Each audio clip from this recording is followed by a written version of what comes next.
제가 선교지에 선교사님들 격려하고 좀 붙든다고, 이렇게 격려해드린다고 심부름이라도 한다고 이렇게 몇십 년을 쫓아다니면서 선교사님들을 섬기다 보니까, 여러분, 선교사들에게 가장 최후의 위기가 뭔지 아세요?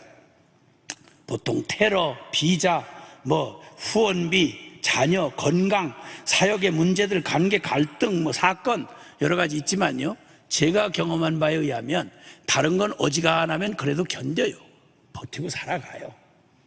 그런데 선교사를 진짜 털썩 주저앉게 하고 다시 일어설 수 없게 만드는 게 바로 뭐냐면 다른 게 아니고요, 마음의 위기예요. 난 안 되겠어, 난 틀렸어. 스스로 누군가에게 그래도 핑계를 댈 때는 그래도 희망이 있어요. 근데 난 아니야, 난 틀렸어. 이렇게 마음이 낙담이 돼버리면 내가 무슨 선교사야, 내가 무슨 주의 종이야, 나 잘못 왔나 봐. 마음이 이렇게 스스로 가라앉아 버리면요, 이 마음의 위기야말로 어떤 다른 위기는 다 넘어설 수 있어요. 근데 이거는 진짜 치명적이에요. 자, 그래서 한번 어떤 선교사님들과 그런 또 선교사가 되자고 하는 이런 선교단체에 사역하는 분들을 모으고 함께 주님의 복음을 나누는 시간들을 가졌는데, 그때는 작은 인원이어서 오신 분들이 어떤 마음의 상태로 왔는지를 자기 상태를 이렇게 간증하는 그런 시간들을 줬는데, 와서 솔직하게 우리끼리만 모였으니까 드디어 다 허리띠를 풀어놓고 얘기를 하는 거예요. 몇 날 며칠, 한 5박 6일 동안을 이 복음을 집중하면서 들어야 되는 시간인데, 첫 번 이렇게 등장하신 분이 얘기를 하더라고요. 저는 선교사고 또 주님의 부름 받아서 뜨거운 가슴으로 이렇게 시작을 했는데, 여기 오긴 왔습니다마는 더 기대하는 마음도 없고요, 그냥 지쳤어요 이러더라고요. 지쳤어요 이러더라고요. 야, 첫 손님이 아주 재수없는 손님이 온 거죠. 그러니까 아니, 뭐가 이게 세상 말로 하면 장사를 할 때 손님이 재수없는 사람이 첫 마수가 좋아야 그날 재수가 좋다, 이런 말이 있잖아요. 그런 말은 잘못된 말인데 그 어느 정도 통계상은 되는 말인 것 같아. 첫 손님이 딱 마이크를 잡고 한다는 소리가 그따위 소리를 하니까 분위기가 확 가라앉아. 그렇잖아, 딱 긴장해가지고 이렇게 하고 있는데 확 가라앉았어요. 그리고 그 다음 한두 명 그냥 그럭저럭 지나갔는데, 그 다음에 등장하신 말은 거두절미하고 말하기를, 저는 더도 뜨거운 마음으로 이렇게 시작을 했습니다만 저는 식었어요 이래요. 이게 무슨 죽장사야 뭐야 이게. 식었대. 그 다음에 또 한 분 또 지나가더니, 저는 이제 은혜 받을까봐 무서워요. 왜냐면 은혜 받고 끌려나갔으니까 다시 은혜 받으면 또 무슨 또 고난이 올까 이제 걱정이 되니까. 나중에 이렇게 저렇게 지나가더니 마지막 안타를 치신 분이 마무리를 하시는데 뭐라 그런 거 아니, 나는 하나님 사랑도 알고 하나님 사랑도 열정적으로 전하던 선교사입니다. 그런데 이제는 다 알지만, 하나님 사랑도 다 알고 체험도 했고 다 아는데 나는 그 하나님 사랑이 지금 느껴지질 않습니다, 이러고 마무리를 하고 내려간 거예요. 야, 그날 밤 그렇게 지나고 다음 날부터 이분들을 앉혀놓고 복음을 전해야 되는데, 제가 전염이 됐어요. 제가 식어버렸어요. 제 마음이 지쳐버렸어요.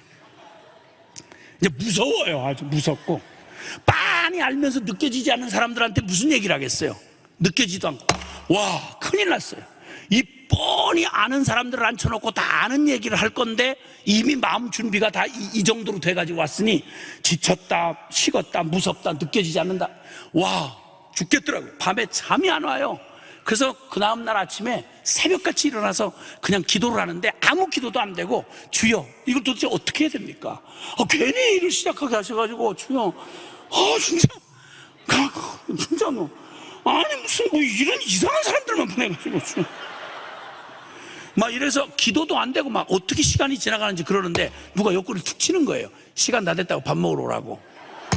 가만히 있어. 기도하다가 큰일 난 거예요. 이제 강의 시간이 닥친 거예요. 이거 큰일 났구나, 아찔한 생각이 드는 순간, 그때 제 마음 안에 갑자기 질문 하나를 툭 주님께서 이렇게 생각나게 하시는데, 가만히 있어라. 이 사람들이 분명히 그 심령에 무슨 위기가 왔다고 얘기를 한 건데, 하나님과 자기들 사이에 이 관계에 위기가 왔다고 말한 건데, 이게 간에 어느 편의 위기지? 그러니까 누구 편의 위기야 이게? 하나님이 위기가 왔다는 거야? 아니면 이 사람들 자신들이 위기가 왔다는 얘기야? 이 질문이 딱 떠올랐어요. 가만히 보니까 어제 들은 얘기를 가만히 보니까 한 사람도 하나님이 뭐 자기한테 야 식었다 야 뭐 이랬다든지 야야 아니다 너 늦게 지난다 야 뭐 이랬다든지 이렇게 말한 사람이 하나도 없는 거예요. 다 자기들이 하나님에 대해서 그랬다는 거 똑같은 공통점이 자기들이 하나님과 자기들 사이에 선교사들 사이에 위기가 왔는데 하나님이 식었다든지 하나님이 지쳤다 이게 아니고 자기들이 지쳤다고 뭐 식었다고 이렇게 얘기하는 거예요. 그러니까 이 사람 편의 위기네? 이게 딱 깨달아졌어요. 두 번째 질문이 제 뇌리를 탁 치는데 뭐라고 질문이 딱 떠오르는 거 아니? 그러면 만약에 하나님 편에 이런 위기가 왔으면 어떡할 뻔했지?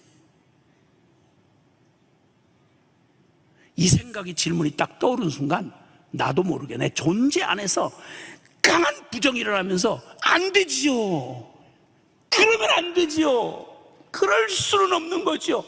그러면서 막 눈물이 퍽 터진 거예요. 사랑하는 여러분 생각해 보세요. 어느 날 주님이 여러분을 물끄러미 이렇게 바라보시다가 앞에 계신 분은 혹시 사모님이세요? 네, 사모님이세요? 아니, 권사님? 집사님이세요? 집사님한테 어느 날 하나님께서 이렇게 물끄러미 바라보시다가 집사님 자신은 아시잖아요, 그렇죠? 내가 어떤 사람인지. 근데 주님이 어느 날 물끄러미 바라보다 아무개야, 참 내가 너를 참 끝까지 사랑하려고 애를 썼는데 너도 알다시피 나 너한테 이제 지쳤다 야. 만약 주님이 이렇게 말씀하셨다고 그러면 소감이 어떠시겠어요? 주님 그러시면 안 됩니다. 주님 그러시면 안 됩니다. 주님 지치면 어떻게 돼요? 오늘 끝장나는 거잖아. 뭐 이걸 딱 생각하는데 막 강한 부정이 일어나면서 아니요, 그러시면 안 돼요. 안 돼요. 주님은 식으면 안 돼요. 지치면 안 돼요. 그러면서 에덴 동산에서부터 그 완전한 사랑을 받았던 아담과 하와가 완전한 사랑을 배신했단 말은 완전한 배신 아니요. 거기서 끝장을 내셨어야 되는데 그 완전한 배신을 한 그들에게 그들은 배신하고 주님 등을 돌렸는데 이제는 끝내셔야 되는데 주님이 그걸 포기를 안 하시더라고요. 포기 안 하시더라고요. 그리고 스스로 약속하시더라고요. 너희는 나를 등지고 돌아갔지만 난 너희를 끝내 포기하지 않을 거예요. 그리고 여자의 후손으로 오시는 메시아를 약속하시더라고요. 그가 누구예요? 하나님 하나밖에 없는 아들 예수잖아. 그 후에 성경 역사를 조금만 여러분 이게 주마등처럼 막 지나가는데 여러분 그 굵직굵직한 사건들 이제는 끝장이지. 창세기 6장쯤 가면 사람들의 생각이 하나도 건전한 놈이 없고 다 악할 뿌림을 보시고 노아 홍수 심판을 준비하시잖아요. 홍수가 목적이 아니에요. 구원이 목적이에요. 그 사건은 방주 만드시잖아요. 끝장내셨어야 되는데 그때 오히려 한 놈도 주님을 향하지 아니하고 다 배신한 그들에게 주님이 끝까지 주님의 마음에는 100년이 넘도록 노아를 통해서 돌아오라고 외치시면서 배를 짓고 계시더라고요. 이게 그냥 막 주마등처럼 지나가는데 막 내가 대성통곡을 하고 울었어.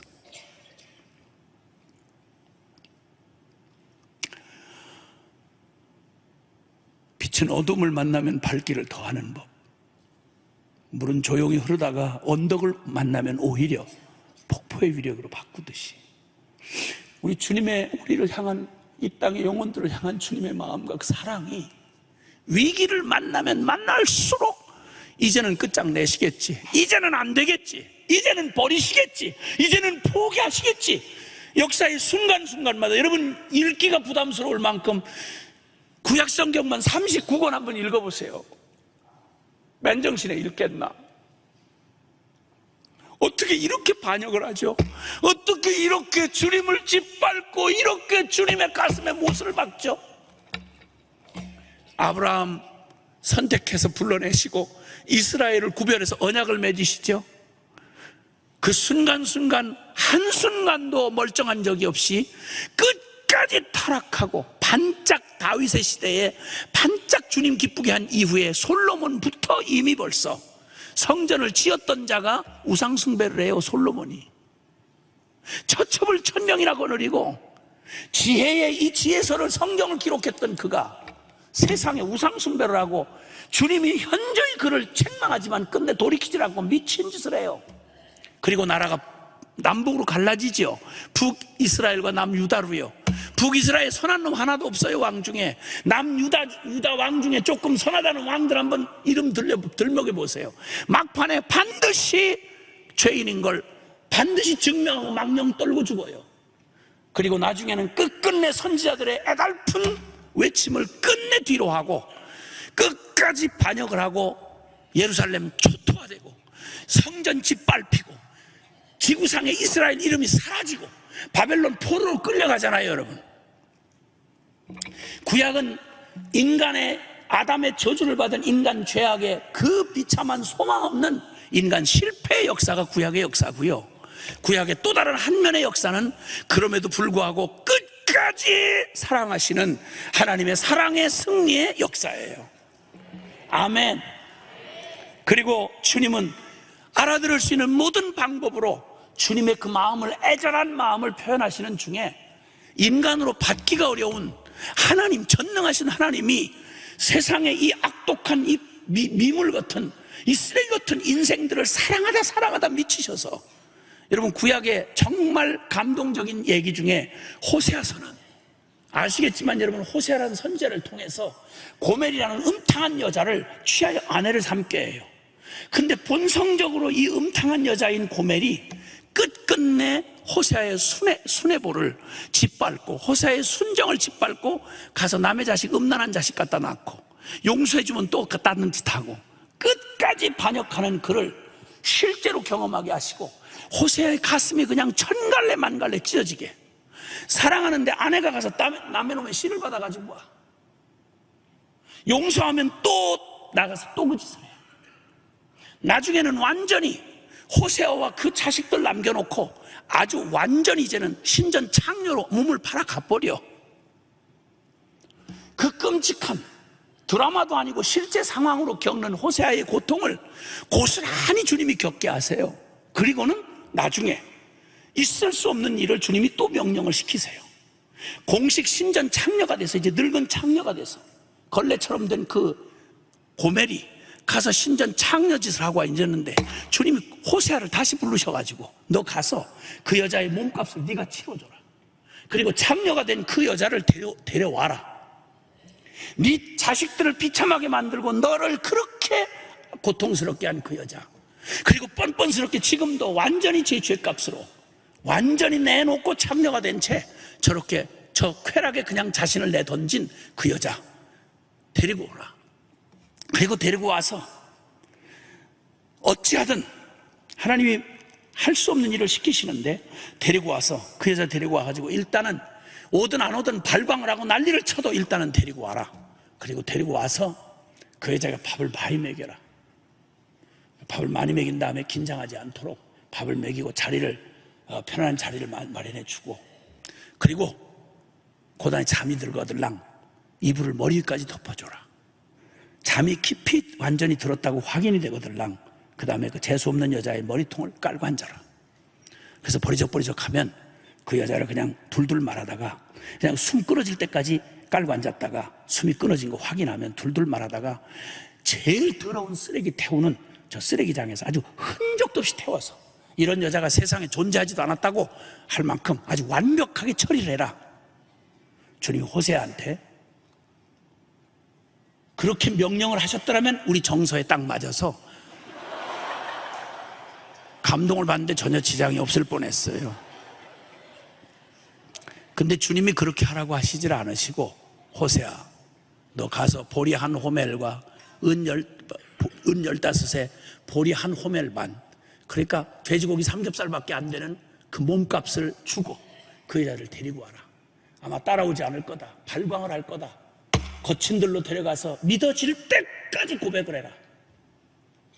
그 음탕한 여자가 그 양심도 없는 그 저주받은 그 여자가, 너의 인생을 짓밟은 그 여자가 펄펄 뛰고 안 오려고 하거들랑 거친들로 데려가서 여러 말로 개유하여 이르기를, 개역성경에 그렇게 나와 있어요. 믿어질 때까지 얘기해라. 어떻게? 여보, 난 당신을 사랑하. 여보, 당신은 여전히 내 아내. 여보, 난 여전히 당신의 남편이고 여전히 당신은 내 아내예요. 한마디에 믿었겠어요? 여러 말로 믿어질 때까지 고백해라. 호세아 사람이에요. 기계가 아니고 사람이에요. 갈기갈기 찢어진 마음으로 그 고통스러운 고백을 어떻게 하겠어요? 시키니까, 주님 시키니까 하지요. 그날 밤 잠도 들 수 없는 그 고통스러운 밤에 주님이 호세아에게 나타나셔서, 호세아, 너 마음 아프지? 이제 네 얘기 말고 내 얘기 좀 하자. 하나님, 내 얘기 좀 하자. 네가 내 아내 고멜이 너를 배신하고 너를 떠나간 게 몇 번이냐? 나는 내 백성 이스라엘을 신부 삼아 내가 그들을 사랑하려고 했으나 그들이 나를 배신하고 떠나간 게 몇 천 번, 몇 만 번이더냐? 그러나 호세아, 기억해라. 난 그들이 나를 떠나가서 나를 배신한 것도 아픔이지만, 아니, 내가 그들을 향한 내 긍휼한 마음이, 내가 배신당한 아픔보다 그들이 나를 떠나서 당할 그 비참한 고통, 내가 사랑하는 나의 신부된 이 기가 막힌 고멜 같은 이스라엘이 당할 아픔 때문에 내 긍휼이 불이 붙어, 내 가슴에 불쌍히 여기는 마음이 불이 붙어 내가 견딜 수가 없다. 호세아, 똑바로 들어라. 나는 반드시 이들을 내가 반드시 내가 꿈꾸던 나의 순결한 신부로 만들어서 그들의 과거가 기억도 나지 않을 만큼 공변과 진리, 은총과 긍휼로 내가 그들에게 장가들 것이다. 그들이 버린 그 정절을 내가 다시 되돌릴 수 없는 그들을, 그 주님의 고백 속에는 아마 먼 훗날 그 아들의 피값을 대신 치룰 그 더러운 창녀 같은 이스라엘의 죄값을 순결하게 짝이 없는 당신의 아들의 피값으로 대신하시고 그들을 정결하게 해서 그 더러운 과거가 기억도 나지 않을 만큼 부끄럽지 아니하는 순결한 신부로 그들을 내가 다시 만들어서 그들은 떳떳한 나의 신부가 되고 나는 그들의 신랑이 되리라. 여러분, 그 고백을 하시던 날, 그 밤에 호세아가 듣던 그 주님의 고백이 귓구멍으로 들렸겠습니까? 그 심장에 부어졌겠습니까? 처지가 비슷했던 그가, 고멜의 배신을 경험한 그에게 비교할 수 없는 배신을 당한 주님의 그 상상할 수 없는 사랑이, 그 마음이 부어질 때, 여러분, 그의 마음이 부어졌지 않겠어요? 호세아서는 그 감격스러운 주님의 이 사랑에 감동이 돼서 미쳐버린 호세아의 외침이 여기 구석구석 흘러내립니다. 호세아서 6장에 보면, 오라, 우리가 여호와께로 돌아가자. 그는 우리를 찢으셨지만 우리를 다시 싸매시는 하나님이다. 오라, 우리가 여호와를 알자. 힘써 여호와를 알자. 그의 나오심은 새벽빛같이 일정하다. 우리가 아무리 더럽혀놓은 밤이라도 주님의 새벽은 성실하게 그 밝은 빛으로 떠오르듯이 주님은 한 번도 변함없는 사랑으로 지치지도 식지도 변하지도 아니하시고 우리를 사랑하시는 그 사랑으로, 우리를 끊임없는 그 사랑으로 우리를 부르고 계신다. 돌아가자. 우리 여호와께로 돌아가자. 미쳐서 외치는 호세아의 외침. 선지자들 한번 보세요. 선지서를, 그 딱딱하게 보이는 선지서를 보세요. 예레미야 23년 동안 한 놈도 돌아오지 않는, 열매가 맺혀지지 않는 그 미친 것 같이 바벨론의 포로로 끌려갈 때까지 악다구니를 쓰는 내 백성 이스라엘을 향하여, 그 악독한 그들을 향하여 눈이 눈물에 상해버렸습니다. 심장이 녹아내리듯이 예레미야 애가를 통해 슬픔의 노래를 부릅니다. 끝없는 일방적인 짝사랑.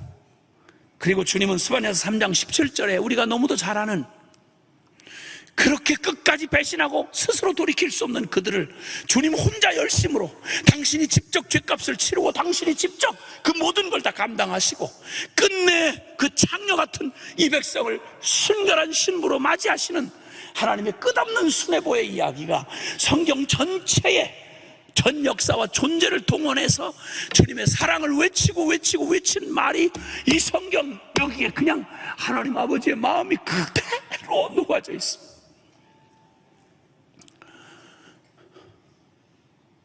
주님을 떠나서 그들은 주님을 돌아볼 겨를도 하지 않는데 스바냐 3장 17절에는 너희 하나님 여호와가 너희 가운데 계시니 그는 구원을 베푸실 전능자시라. 그가 너로 인하여 기쁨을 이기지 못하고 너를 잠잠히 사랑하시며 너 때문에 즐거워 소리치며 춤을 추시리라. 무슨 얘기죠? 무슨 이런 일이 가능하죠? 어떻게 이런 일방적인 사랑이 가능하죠? 요한 사도는 말합니다. 사랑은 여기 있으니 우리가 하나님을 사랑한 게 아니고 하나님이 먼저 우리를 사랑하사 그의 아들을 우리를 위해 내어주심으로 우리가 비로소 사랑을 알았다. 여러분, 사랑은 우리에게서 나오는 개념이 아닙니다. 하나님은 사랑이시라. 그러므로 사랑은 오직 하나님에게서만 나오는 개념입니다. 그 사랑의 마음을 주님이 우리에게 부어주시지 않는 한 그건 불가능한 것입니다.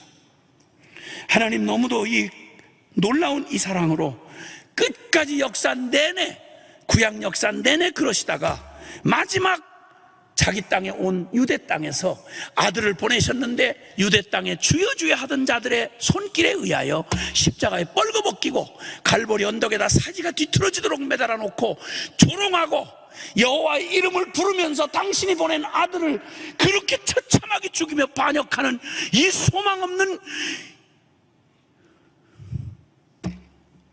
아브라함의 자식들, 이 모태신앙들, 이 악독한 아담의 저주를 받아 스스로 소망이 없는 그 마지막 악독을 그대로 드러내고 예수님을 십자가에 못 박아 죽이던 그날, 그때쯤이면 주님이 포기하셨어야 됩니다. 아들이 매달려 엘리 라마 사박다니하고 외칠 때 아들아 됐다, 이제 그만해라 이제 아들아 됐다.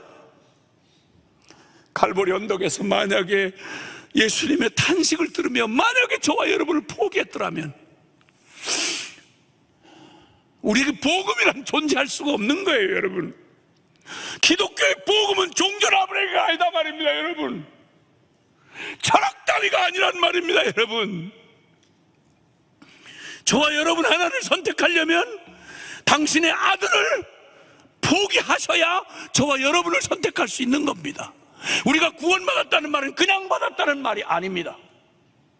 이 어마어마한 복음을 받고 어떻게 이렇게 우리의 한국교회가 이렇게 죽은 송장처럼 있을 수 있냔 말이오. 어떻게 선거에 대하여 관심 한 번 안 기울이고 밥만 꾸역꾸역 먹고 어떻게 의식적인 신앙생활, 종교생활이 가능하냐 이 말이오. 저는 이해 못하겠어요. 이렇게 말했더니 날 보고 극단이래요. 이렇게 말했더니 순교신앙 가지라고 했던 사람들이 날 보고 이단이래요.